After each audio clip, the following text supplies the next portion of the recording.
사람들은 시간이 흘러가고 나이가 들면 점점 후회하는 일들이 많아지는 것 같습니다. 가령 시간의 소중함이라고 하는 것을 조금만 더 일찍 깨달았더라면 얼마나 좋았을까. 시간은 곧 생명이고 그 시간을 허비하고 낭비한다는 것은 생명을 허비하는 것이고 생명을 낭비하는 것이다. 아무리 들어도 그것을 체감하고 몸으로 깨닫지 못하다가 정말 시간이 생명이고 인생이구나 라고 하는 것을 깨달았을 때는 안타깝게도 남은 시간이 별로 없을 때예요. 제가 20살에 감리교 신학대학을 다니면서 시간이 많을 줄 알았어요. 정말 시간을 많이 낭비했던 것 같습니다. 후회하는 것은 비단 시간뿐만이 아니죠. 부모에게 효도하는 것도 마찬가지입니다. 정말 부모의 은혜를 깨닫고 자식을 낳아보니까 얼마나 나를 애지중지 길렀는지를 알아서 효도해야겠다라고 생각이 들 때는 그 효도할 부모는 세상에 안 계시죠. 건강도 마찬가지입니다. 건강하지 않으면 아무것도, 심지어는 교회 일도 믿음의 일도 하지 못하고 저 모든 사람에게 짐이 되는 거구나라고 하는 것을 깨달았을 때는 이미 건강을 지키기에도 너무 늦었습니다.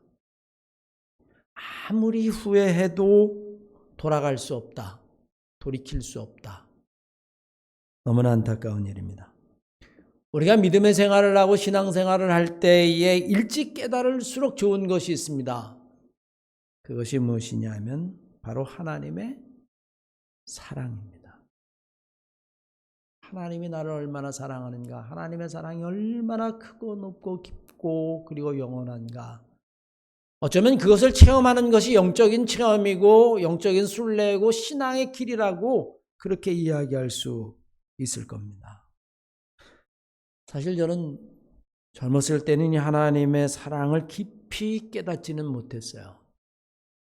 오히려 여러분 이런 생각을 했죠. 신학대학을 다닐 때는 하나님은 살아계시기나 한 걸까? 세상이 이렇게 불의한데, 세상의 정의는 찾아볼 수 없는데, 이런 생각들 때문에 오히려 하나님은 살아계시기나 한 건가? 이런 생각을 했었던 적도 있습니다. 하나님의 사랑을 깨닫지 못하고 신앙생활을 하기 때문에 마음속에 감동이 없고 그리고 마음속에 감격이 없는 겁니다. 여러분들이 신앙생활을 왜 하는가라고 이야기할 때 성경을 많이 왜 읽는가, 왜 기도를 하는가, 왜 내가 봉사를 하고 헌신을 하는가, 그것이 나의 만족인가, 내가 성경을 많이 알아가는 것이, 내 지식을 쌓는 것이 사실은 그 안에서 하나님의 사랑을 체험하고 경험하고 그리고 그 안에서 내가 영적으로 또 우리의 마음과 삶 속에 행복을 느끼고 감격하고 감동하는 것, 그게 신앙생활이고 곧 구원의 역사라고 하는 사실을 우리는 기억해야 될 줄로 믿습니다. 오늘 본문 말씀에 바울은 그리스도의 사랑을 알라라고 이야기합니다. 특히 그 너비와 길이와 높이와 깊이가 어떠함을 깨달아 하나님의 모든 충만하신 것으로 너희에게 충만하시기를 구하노라라고 이야기합니다. 내가 지금 알고 있는 하나님의 사랑이 그게 전부가 아니라는 겁니다.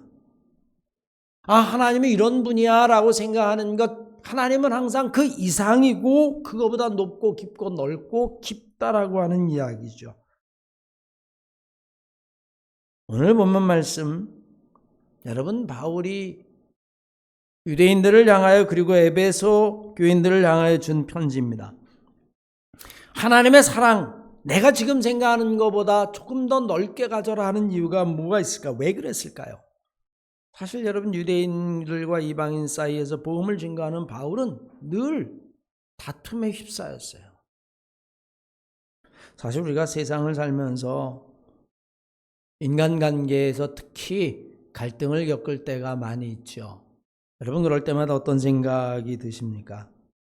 그때 내가 생각이 조금만 깊었으면 내가 그 사람하고 그렇게 갈등을 일으키지 않아도 됐을 텐데, 내가 조금만 더 이해를 했으면, 내가 조금만 더 양보를 했으면, 내가 조금만 더 마음을 넓혔으면,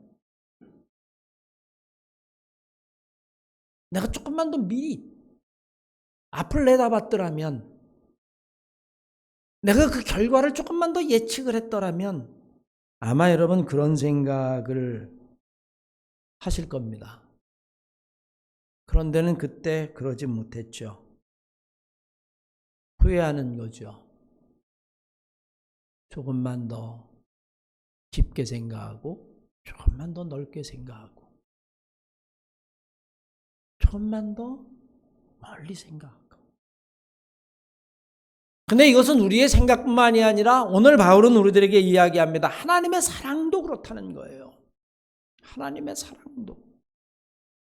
우리가 알고 있는 하나님의 사랑보다는 훨씬 더 넓게 생각해야 되고, 높고 깊고 그리고 길게 생각해야 한다는 겁니다. 오늘 본 말씀의 배경, 바울이 이방인의 사도로 복음을 증거할 때에 가장 반대하고 걸림돌이 됐던 사람은 누굴까요? 이방인일까요? 아닙니다. 나는 예수 그리스도를 몰라, 그래서 믿지 않아. 여러분, 이게 바울을 힘들게 한 게 아니에요. 진짜 바울을 힘들게 한 것은 오히려 여러분 유대인들이었습니다. 이방인들은 바울의 복음에 귀 기울였어요. 못 듣던 이야기인데 한번 들어볼까? 알지 못하는 것에 대해서 이야기 안 해? 그러면 저 이야기를 한번 귀 기울여볼까? 그래서 바울은 아테네에서 너희가 알지 못하는 신에 대해서 내가 이야기하겠다라고 이야기할 정도로 그들은 마음을 넓히고 받아들이고 있었는데, 이에 반해서 오히려 이스라엘 백성들은 여러분 바울을 반대했습니다. 반대한 이유가 뭘까요? 할례라고 하는 것, 그것이 여러분 유대인들에게는 가장 중요한 기준이었어요. 유대인들의 모든 것의 기준은 오직 자기 자신이었다는 이야기입니다. 더 높고 더 깊고 더 넓고 더 긴, 더 영원한 하나님의 사랑을 그들은 이해하지 않았고 받아들이려고 하지도 않았습니다. 여러분, 유대인들에게 있어서 이방인들과의 갈등의 중심엔 뭐가 있죠? 여러 가지 율법들이 있지만 그 가운데 하나가 여러분 할례 문제였었습니다. 그리고는 더 나가서 유대인들이 가지고 있는 선민사상이었어요. 이것이 갈등을 일으키는 여러분 촉매 역할을 했습니다. 할례? 복음 예언 예수 그리스도의 이야기를 쭉 하고 듣고 복음을 논의하다, 근데 할례 안 받았어? 그럼 너희는 지옥에 떨어질 거야. 그리고 구원은 유대인 외에는 어떤 구원도 없어. 심지어는 요나라고 하는 선지자는 니느웨에 가서, 아시리아의 수도 니느웨에 가서 복음을 증거할 때 그들이 구원을 얻는다라고 하는 걸 견딜 수가 없었어요. 그래서 복음 증거하러 가지 않았습니다. 구원은 누구만 받아야 돼요? 우리만 받아야 돼요. 왜? 하나님이 우리만 사랑하니까. 그 증표가 뭐냐? 할례다. 하나님의 사랑은 딱 여기까지만이다. 이게 여러분 바울에게 있어서 이방인에게 복음을 증거하러 나갈 때 유대인들이 내부에서 바로 바울을 공격했던 것들이죠.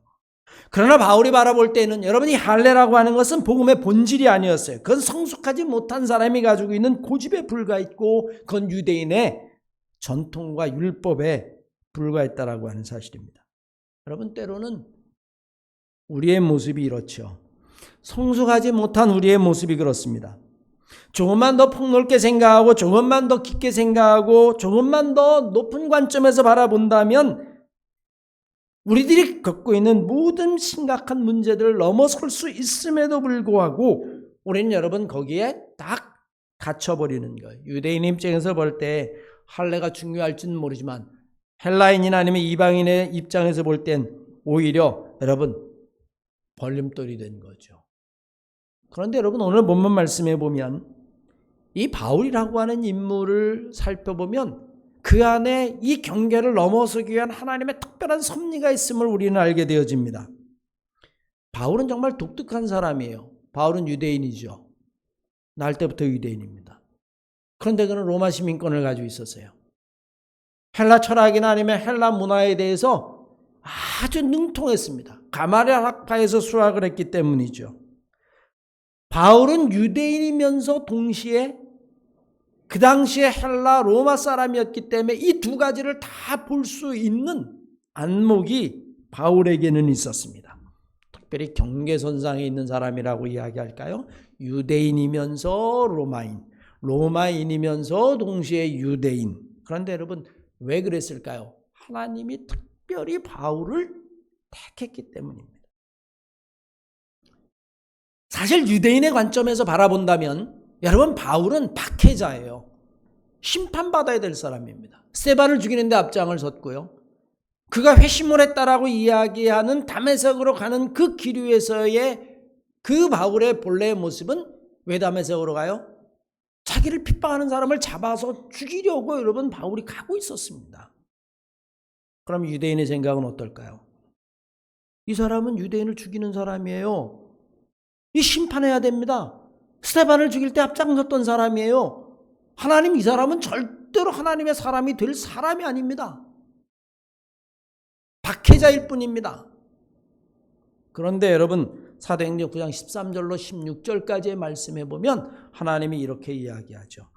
아나니아가 대답하되 주여 이 사람에 대하여 내가 여러 사람에게 들었는데 그가 예루살렘에서 주의 성도들에게 적지 않은 해를 끼쳤다 하더니 여기서도 주의 이름을 부르는 모든 사람들을 결박할 권한을 대제사장들에게서 받았나이다. 그래서 그들을 지금 잡으러 가는 길입니다. 그렇게 이야기하니까 하나님이 여러분 이렇게 말씀하십니다. 주께서 이르시되 사도 바울에게 가라. 이 사람은 내 이름을 이방인과 임금들과 이스라엘 자손들에게 전하기 위하여 택한 나의 그릇이다.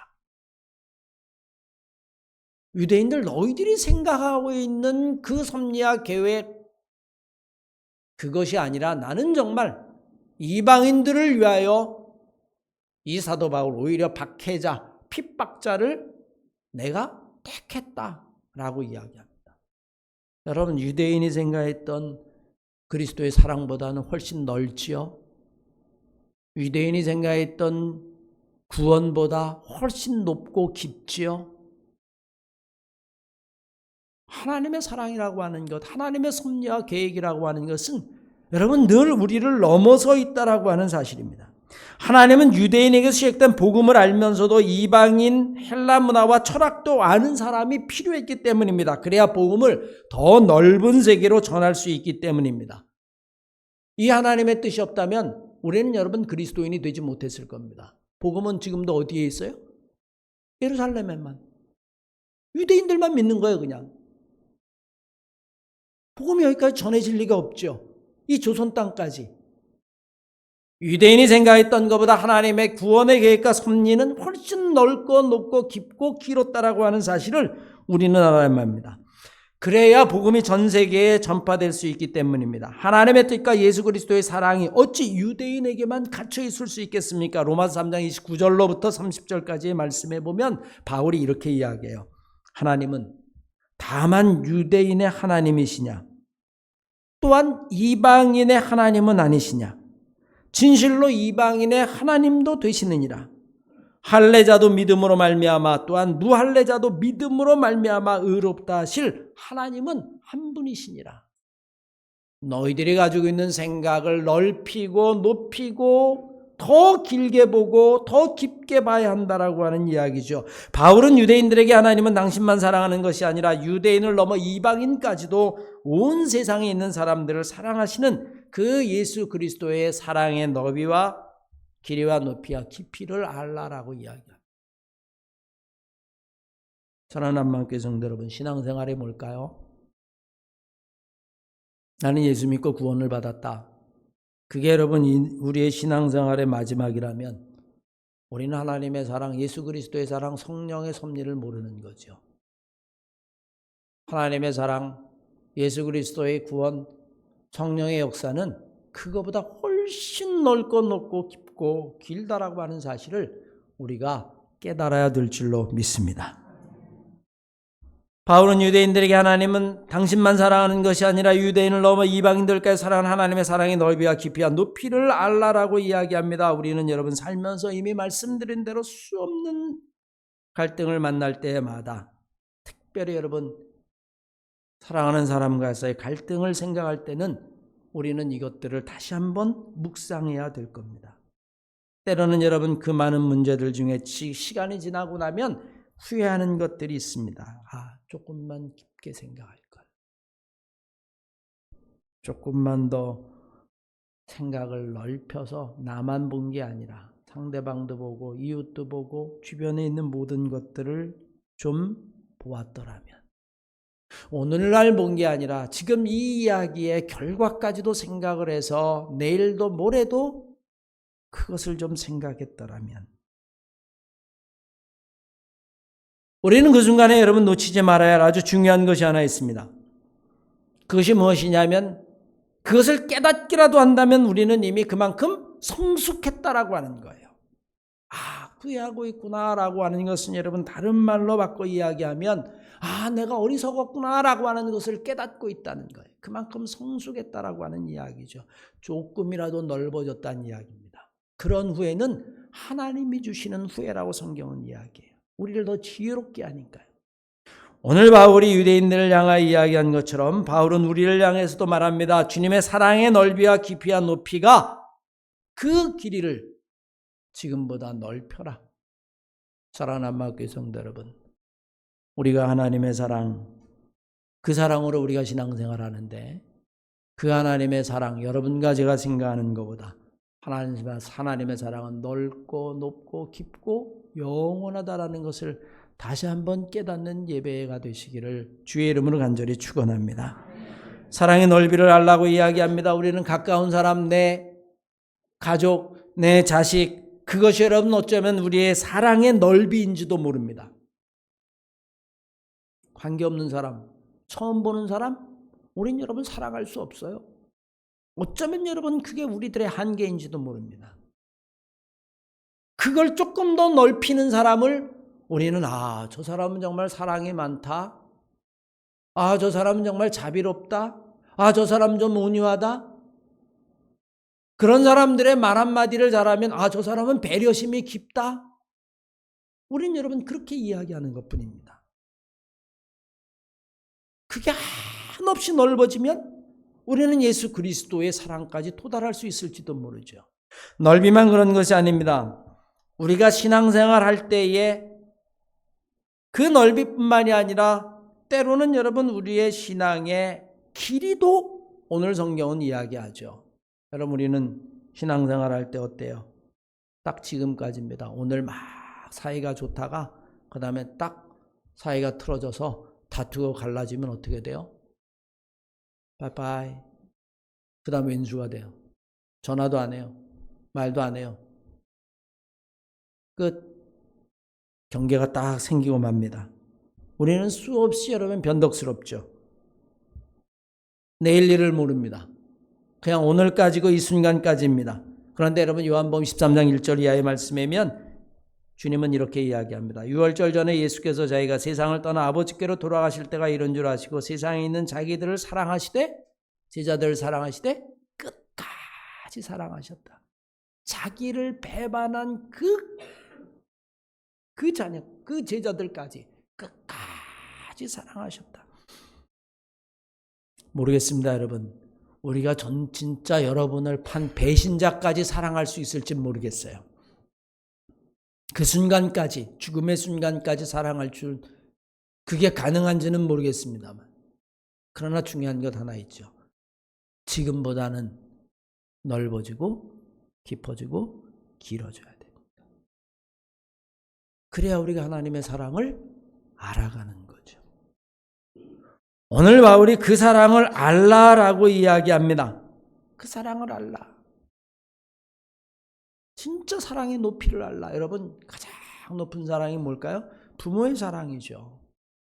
오늘 여러분 이미 부모님의 은혜를 이야기할 때 하늘보다 높다라고 이야기합니다. 그런데 오늘날 사랑하는 여러분 사랑은 어때요? 기브 앤 테이크죠. 딱 내가 하나 주니까 하나 받고. 요즘은 여러분 부부 사이에도 재산도 그렇고 모든 걸 다 그냥 따로따로 해서 언제라도 이거 내 인생에 도움이 안 되네? 그러면 우리 갈라서 라고 이야기하는데 여러분 한번 생각해 보십시오. 그 사랑의 본질이 어디에 가 있나? 딱 기브 앤 테이크예요. 주는 것만큼. 네가 날 요만큼 사랑해? 그럼 난 딱 나도 요만큼만 사랑해. 내가 왜 너를 위해서 희생해야 돼? 우린 여러분 사랑의 높이도 우리의 사랑은 그저 껍데기에만 머물 때가 많습니다. 영혼까지 사랑하지 못하는 거죠. 그러나 주님의 사랑은 우리의 속사람을 사랑하는 것이고 그 영혼까지 사랑하는 것입니다. 문제는요. 우리가 우리의 사랑의 길이와 높이와 깊이와 넓이를 늘리는 것이 결코 쉽지 않다는 거예요. 결코 쉽지 않다는 겁니다. 여러분 어떻게 늘릴 수 있을까요? 오늘 성경은 우리들에게 이야기합니다. 우리의 사랑의 넓이와 깊이와 높이와 길이를 갖다가 지금보다 더 넓게 하려고 한다면 그건 하나님의 은혜 성령의 능력이 있어야 한다라고 이야기합니다. 하나님의 은총 성령의 능력이 여러분의 사랑을 더 넓고 깊고 높고 길게 하는 그런 은총을 그런 복을 누리시기를 주의 이름으로 간절히 축원합니다. 오늘 16절 이상을 보십시오. 그 영광의 풍성을 따라 그의 성령으로 말미암아 너의 속사람을 능력으로 강건하게 하옵시고 믿음으로 말미암아 그리스도께서 너희 마음에 계시게 하옵시고 너희가 사랑 가운데서 뿌리가 박히고 터가 굳어져서 그리스도의 사랑의 넓이와 깊이와 높이와 길이를 알아라 라고 이야기합니다. 여러분 이거를 넓히려고 하면요. 첫 번째 오는 게 있습니다.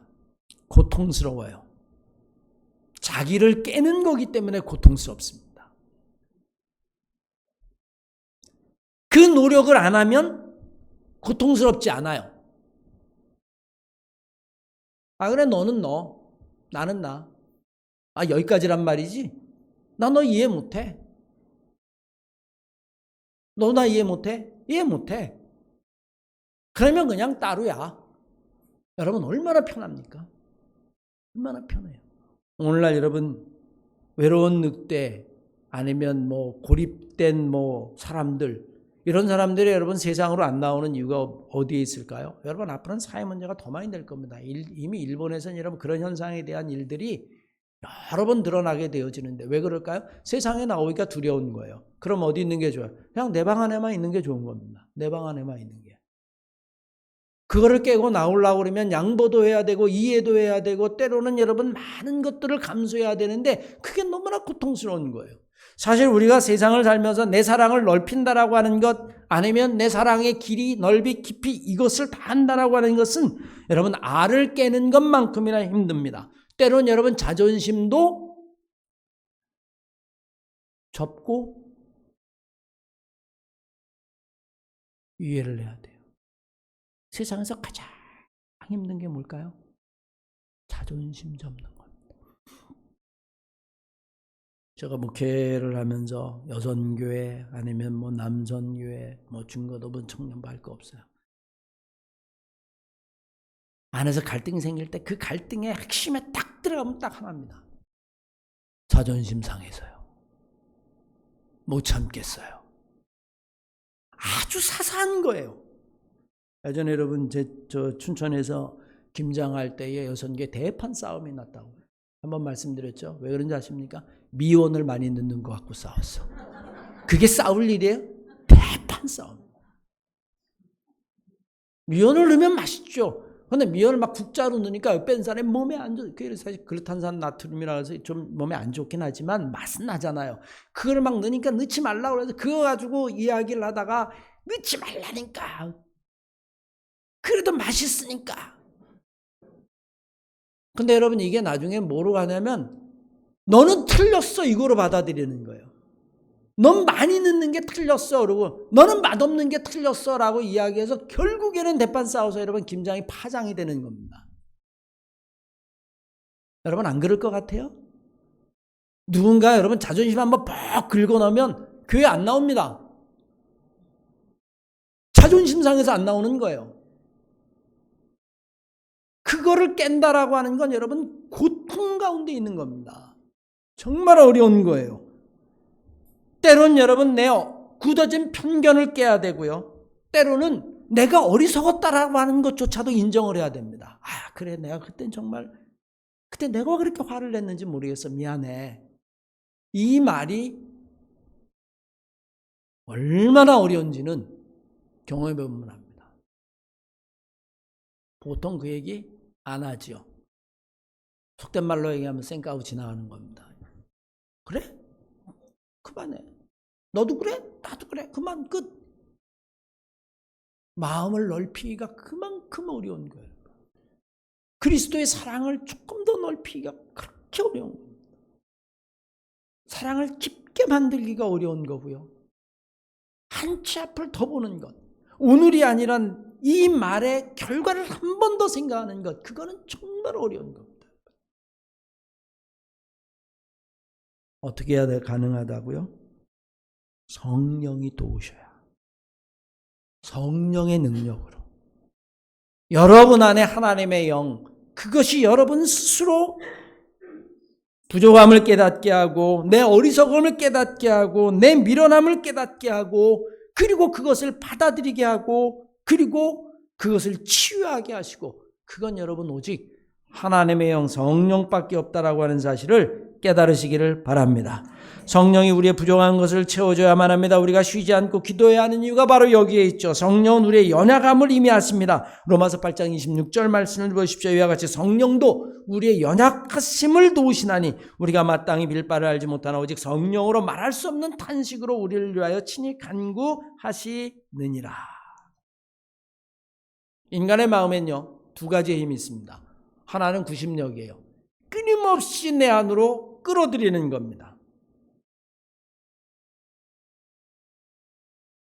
자존심부터 시작해서요. 우리는 여러분 이 힘이 강한 사람을 뭐라고 이야기하면 이기적이다 이렇게 이야기합니다. 이기적이다. 자기만 생각한다는 거예요. 물질도 그렇고 뭐 나눠 먹는 것도 교회 어떤 생활도 그렇고 여러분 다 이기적입니다. 다 내 중심이에요. 이런 사람이 많으면 어떻게 될까요? 여러분 구심력만 강하면요 절대로 넓어질 수가 없습니다. 바깥으로 나갈 수가 없어요. 뭐 하나 줄 수가 없습니다. 남아도 안 줘. 썩어 문드러져도 안 줘. 아까워. 끝까지. 물건 하나라도 말 하나도. 그런데 여러분 그런 힘만 있는 것이 아니에요. 분명히 여러분 바깥으로 나가는 힘이 있습니다. 우리는 이걸 이타심이라고 이야기하죠. 자기만 생각하는 게 아닙니다. 남을 생각하는 겁니다. 내 사랑을 점점 높여가는 겁니다. 남들이 볼 땐 이거 아깝지 않아? 아깝긴 뭐 더 봐야 나도 쓰지 않지만 나눠 쓰면 좋지. 여러분 간디가 남겨준 아주 재미있는 우화가 있어요. 간디가루는 여러분 열차를 타고 가다가 실수로 인도의 신발은 잘 벗어지게 돼 있거든요. 신발 하나를 갖다가 열차를 타다가 헛디뎌 신발 하나가 딱 떨어진 거예요. 간디가 여러분 쭉 달리고 있는데 나머지 신발 하나를 탁 벗어서 거기다 툭 던져놓는 겁니다. 그것마저 벗으면 어떡합니까? 했더니 누가 두 개를 주워라도 쓸 수 있을 거 아니에요. 순간적으로 하면 그 생각. 우리는 어때요? 하나 꼭 움켜쥐고 저거 잡아야 되는데 저거 기차 세워서 저거 찾을 생각하죠. 그런데 여러분 누구라도 두 짝이 있어야 쓰지 않겠냐. 우리의 생각이 우리도 모르는 사이에 여러분 얼마나 내 안으로 집중되어 있는지를 알아야만 합니다. 우리는 여러분 그리스도의 사랑에 넓이와 높이와 길이와 길이를 조금이라도 더 확장해야만 합니다. 그러기 위해서는 여러분 내 안에 깨져야 하는 것이 있는데 갈라디아서 2장 20절 이하의 말씀을 보십시오. 바울은 이렇게 이야기합니다. 내가 그리스도와 함께 십자가에 못 박혔나니 그런즉 이제는 내가 산 것이 아니라 오직 내 안에 그리스도께서 사신 것이라. 이제 내가 육체 가운데 사는 것은 나를 사랑하사 나를 위하여 자기의 몸을 버리신 하나님의 아들을 믿는 믿음 가운데 사는 것이라. 나는 날마다 죽노라. 내가 죽고 내가 깨지고 내 자존심이 상하고 내가 끊임없이 사라지니까 나는 계속 넓어지더라. 그리스도의 사랑으로. 사랑하는 한마음교회 성도 여러분, 우리가 신앙생활 할 때에 오늘 바울이 우리들에게 한 이야기에 귀 기울여야 할 겁니다. 우리가 무더운 여름을 지나면서 우리의 믿음도 조금 더 성숙해져야 되는데 신앙생활을 10년, 20년, 30년 그 연수, 그 횟수가 증가하는 것이 중요한 게 아니라 우리 안에 있는 그리스도의 사랑이 지금보다 조금 더 넓어지고 많이 더 필요 없어요, 여러분. 내가 예수처럼 살겠다. 그러지 마십시오. 불가능한 얘기예요. 딱 한 가지의 목표만 세우시면 돼요. 지금보다 내가 저 사람보다 딱 한 뼘만 내 사랑이 넓어지고 내 사랑이 높아지고 내 사랑이 깊어지고 내 사랑이 조금 더 길어지면 그러면 내가 모든 갈등들을 다 품고 그리스도의 사랑으로 갈 수 있는 거예요. 우리 한마음교회 성도 여러분들, 그리스도의 사랑이 오늘 이 예배 전보다 이 예배 이후에는 조금 더 넓어지고 높아지고 깊어지고 정말 길어질 수 있는 그런 은혜의 시간이 되시기를 주의 이름으로 간절히 축원합니다.